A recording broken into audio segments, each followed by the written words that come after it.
తెలంగాణ మాజీ సీఎం కేసీఆర్ గారు ఏది చేస్తే ఏది చెప్తే ఏపీ సీఎం జగన్మోహన్ రెడ్డి అదే చేశారని చెప్పేసి అంటున్నారు. మరి రీసెంట్గా తెలంగాణ మాజీ సీఎం బీఎస్పీ రాష్ట్ర అధ్యక్షులు ఆర్ఎస్ ప్రవీణ్ గారిని కలిశారు. పొత్తు పెట్టుకోబోతున్నారని వార్తలు వస్తున్నాయి. అంటే అటు ఏపీలో కూడా జగన్మోహన్ రెడ్డి బీఎస్పీతో పొత్తు పెట్టుకోబోతున్నారా? ఈ అంశానికి సంబంధించి మనతో మాట్లాడడానికి, వారి విశ్లేషణని మనతో పంచుకోవడానికి ఈరోజు మనతో పాటు ఉన్నారు senior journalist, senior political analyst CS Rao గారు ఉన్నారు. వారితో మాట్లాడదాం. నమస్తే అండి. నమస్తే సౌజన్య. ఏపీ సీఎం జగన్మోహన్ రెడ్డి గారు, తెలంగాణ మాజీ సీఎం కేసీఆర్ గారు, వీళ్ళిద్దరూ కూడా బీఎస్పీతో పొత్తు పెట్టుకోబోతున్నారా అంటే మీరు ఏమంటారు? ఒకటేంటంటే వీళ్ళిద్దరూ ఏది చేసినా కానీ ఒకేలాగా చేస్తారు. తర్వాత కేసీఆర్ ఏది చెప్తే జగన్మోహన్ రెడ్డి అది వింటారు. జగన్మోహన్ రెడ్డి కేసీఆర్ని వేరువేరుగా మనం చూడలేం. కాబట్టి ఇప్పుడు కేసీఆర్ వేసినటువంటి ఒక అడుగు ఏంటి, పార్టీని కాపాడుకునేదానికి అని అంటే బీఎస్పీ తోటి పొత్తు పెట్టుకున్నాడు. పొత్తు అనౌన్స్ అయింది, ఇవాళ పొత్తు అనౌన్స్ అయింది. మంగళవారం రోజు బీఎస్పీ అలాగే బీఆర్ఎస్ పార్టీ పొత్తు అనౌన్స్ అయింది. సీట్ల షేరింగ్ విషయం గురించి మళ్ళీ మాట్లాడుకోవాలని చెప్పి కొద్దిసేపటి కింద ప్రెస్ మీట్ పెట్టి అనౌన్స్ చేశారు వాళ్ళు. అయితే మాయావతిని కూడా త్వరలో నేను కలవబోతున్నానని కూడా కేసీఆర్ చెప్పారు. బీఎస్పీ అధినేత్రి మాయావతిని కూడా కలవబోతున్నాను, మాయావతిని కలిసి సీట్ల షేరింగ్ విషయం కూడా మాట్లాడుకుంటానని చెప్పారు. అయితే ఇక్కడ తెలంగాణ బీఎస్పీ కన్వీనర్ ఎవరైతే ఉన్నారో తెలంగాణ రాష్ట్రానికి ఆర్ఎస్ ప్రవీణ్ కుమార్ అలాగే కేసీఆర్ ఇద్దరు కూడా కలవడం జరిగింది. కలిసి మాట్లాడుకొని పొత్తు కన్ఫర్మ్ చేసుకున్నారు. బీఎస్పీతో పొత్తు పెట్టుకునే స్థాయికి బీఆర్ఎస్ పార్టీ పడిపోయిందని అంటే భవిష్యత్తులో మనుగడ కష్టము అని చెప్పి ఇప్పుడు బీఎస్పీ తోటి పొత్తు పెట్టుకున్నాడు. ఎందుకంటే బీఎస్పీకి ఇక్కడ ఉండేటువంటి ఓట్ బ్యాంక్ చాలా తక్కువ తెలంగాణలో. కానీ సామాజిక వర్గం పరంగా బలమైనటువంటి సామాజిక వర్గం బీఎస్పీ తరఫు నుంచి ఉంది. ప్లస్ స్వారోస్ ఉన్నారు. బీజేపీకి ఏ విధంగా అయితే ఆర్ఎస్ఎస్ వాళ్ళు ఉన్నారో బీఎస్పీకి స్వారోస్ ఉన్నారు గ్రౌండ్ లెవెల్లో పనిచేయడానికి. ప్లస్ దళితులు దూరం అయిపోయారు బీఆర్ఎస్ పార్టీకి అనేటువంటి ఆలోచన, అలాంటి అభిప్రాయాన్ని కేసీఆర్ గ్రహించారు.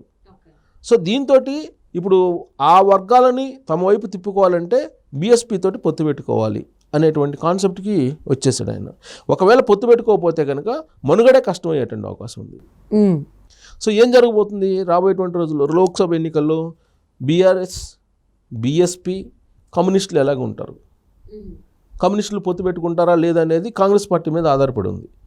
సో కాంగ్రెస్ పార్టీతో కనుక ఒకవేళ పెట్టుకోకపోతే వెళ్ళేటువంటి అవకాశం ఉంది. ఎటు? బీఆర్ఎస్ వైపు. లేదు, ఎంఐఎం ఉంది. ఎంఐఎం తోటి కూడా పెట్టుకునే అవకాశం ఉంది బీఆర్ఎస్ పార్టీ.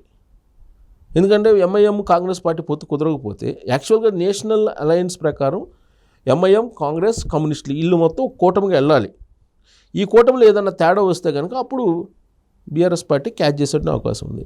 సహజ మిత్రుడు కదా ఎంఐఎం, అసరుద్దీన్ సహజ మిత్రుడు కదా. సో కాబట్టి సహజ మిత్రుడు కాబట్టి ఇప్పుడు ఆ పార్టీతో కూడా పొత్తు పెట్టుకునేట్టు అవకాశం ఉంది కేసీఆర్. ఇప్పుడు ఏదైనా సరే ఈ చిన్న చిన్న పార్టీలతోటి అలయన్స్ పెట్టుకొని ఏదో ఒక రకంగా 2-3 అన్న ఎంపీ సీట్లు గెలుచుకోకపోతే బీఆర్ఎస్ పార్టీ క్లోజ్ అయ్యే అవకాశం ఉంది. అందుకే ఇప్పుడు చిన్న పార్టీలు, మొన్నటి వరకు కమ్యూనిస్టులను కూడా తోక పార్టీలు అన్నాడు కేసీఆర్. బీఎస్పీని అసలు లెక్క పెట్టేవాళ్ళు కాదు, బీఎస్పీ గురించి అసలు మాట్లాడేవాళ్ళు కాదు. అవును, గత ఎన్నికల్లో కూడా అంటే 2023లో జరిగినటువంటి ఎన్నికల్లో అసలు బీఎస్పీతో ఒకసారి కలిసినట్టు కానీ భేటీ అయినట్టు కానీ అసలు మాట్లాడినట్టు ఎక్కడా వినిపించలేదు. ఫస్ట్ అసలు జరిగింది ఏంది, బీజేపీతో పొత్తు పెట్టుకోవాలని ప్రయత్నం చేశారు కేటీఆర్, కేసీఆర్. కానీ బీజేపీ వాళ్ళు అందరికీ తెలిసేలాగా పెట్టుకుందామని ట్రై చేశారు. పొత్తు ఉండదు అని చెప్పి బీజేపీ వాళ్ళు అన్నారు. అసలు బీఆర్ఎస్ పార్టీతో పొత్తే ఉండదని చెప్పి వాళ్ళు నిర్ణయించుకున్నారు. కారణం ఏంటంటే బీఆర్ఎస్ పార్టీని క్లోజ్ చేయాలనేది బీజేపీ యొక్క లక్ష్యం. విలీనం చేసుకోవాలనేటువంటి ఆలోచన లోకల్ పార్టీ అంతే. సో కాబట్టి వాళ్ళు బీజేపీ వాళ్ళు నో అన్న తర్వాత ఇప్పుడు బీఎస్పీ తోటి జతగట్టి రేపు ఇంకొక చిన్న చిన్న పార్టీలతో జతగట్టేటువంటి అవకాశం ఉంది.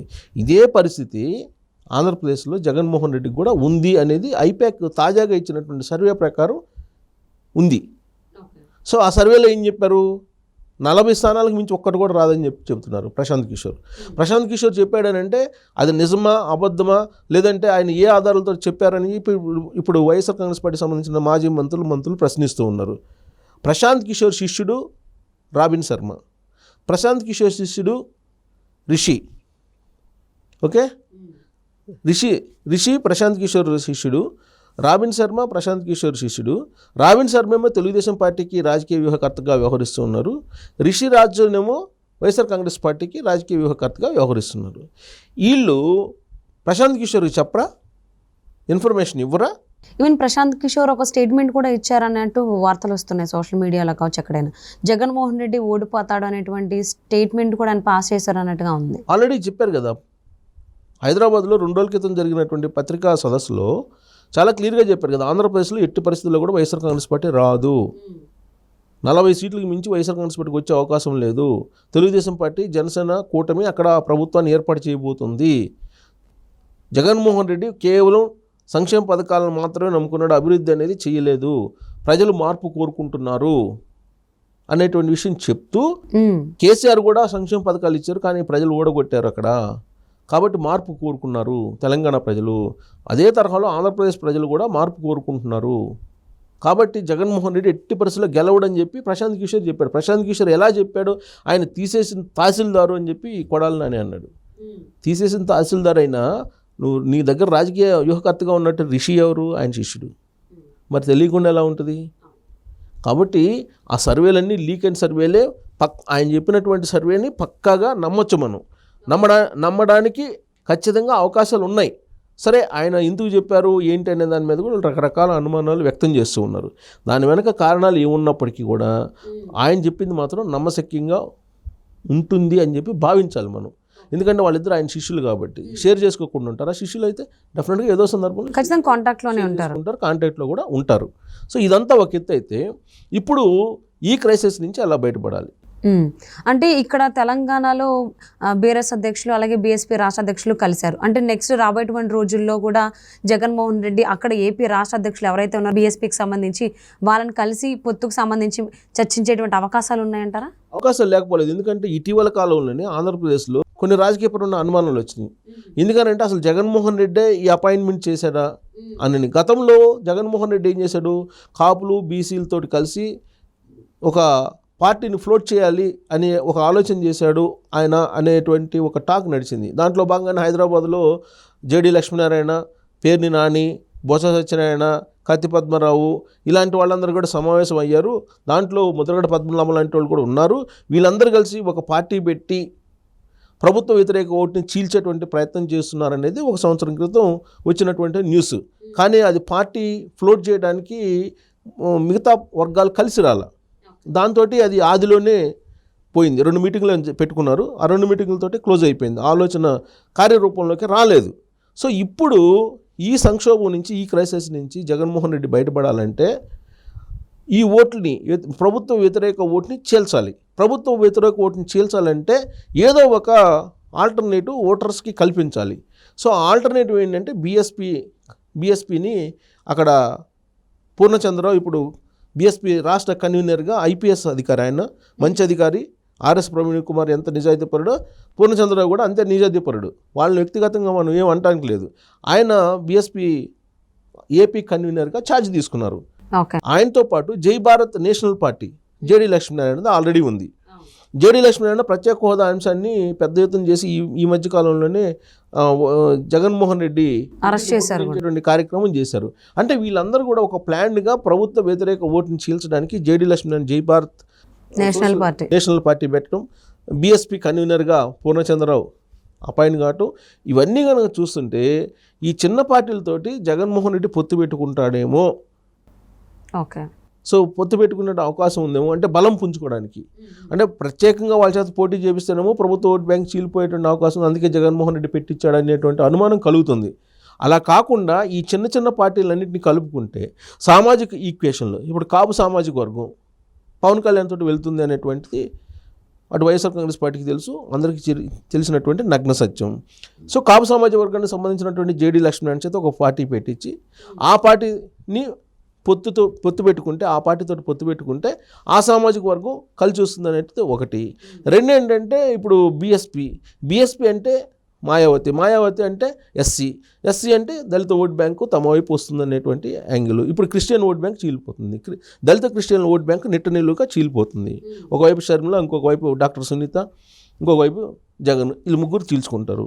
సో కాబట్టి ఈ బీఎస్పీ తోటి పొత్తు పెట్టుకుంటే దళిత ఒక కార్డు, దళిత కార్డు అనేది ఒకటి పనికొస్తుంది అనేటువంటి యాంగిల్లో బీఎస్పీ తోటి జై భారత్ పార్టీ తోటి పొత్తు పెట్టుకొని జగన్మోహన్ రెడ్డి వెళ్ళేటువంటి అవకాశం ఉందనేది తాజాగా వినిపిస్తుంది. ఆ పొత్తును కూడా ఎవరు కుదురుస్తున్నారంటే కేసీఆర్ కుదురుస్తున్నారు. కేసీఆర్ ఇక్కడ పొత్తు పెట్టుకున్నాడు కాబట్టి అక్కడ ఆయన కూడా పొత్తు పెట్టుకునేటువంటి అవకాశం ఉందనేది ఒకటి. ఇంకొక టర్నింగ్ పాయింట్, ఇంకొక కీ పాయింట్, ఒక లాజిక్ పాయింట్ ఏంటంటే ఆంధ్రప్రదేశ్లో కూడా ఎంటర్ అవ్వాలి లోక్సభ ఎన్నికల్లో అనేది కేసీఆర్ యొక్క లక్ష్యం.